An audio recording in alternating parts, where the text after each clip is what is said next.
Welcome all of you to my video. In this video we are going to see chapter 2 numbers and sequences, example 2.9. Is 7 times 5 times 3 times 2 plus 3 a composite number? Justify your answer. So என்ன கொடுத்துருக்காங்கன்னா composite நம்பர்னு உங்களுக்கு தெரியும்.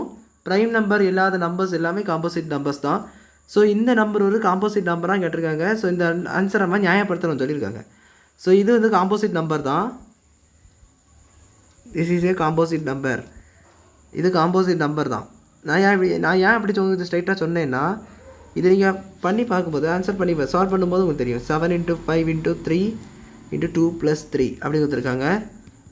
So உங்களுக்கு வந்து 7 5 35 வருது. தென் 3 2 6 வருது plus 3. So 35 × 6 35 + 6 35 × 6 என்ன வரும்னு கேட்டிங்கன்னா 5 × 6 0. So 3 balance 3 6 18 210. ஸோ அரௌண்ட் 210 வருது.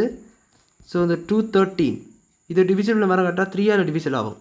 ஸோ இது ஒரு டிவிசிபிள் ஆகக்கூடிய நம்பர். ஸோ 3ஆல் டிவிசிபிள் ஆகுது. அது மட்டும் இல்லாமல் இது வந்து ஒரு ப்ரைம் நம்பரே கிடையாது. அதனால் நீங்கள் இதை காம்போசிட் நம்பர்னு சொல்லிட்டு போயிட்டே இருக்கலாம்.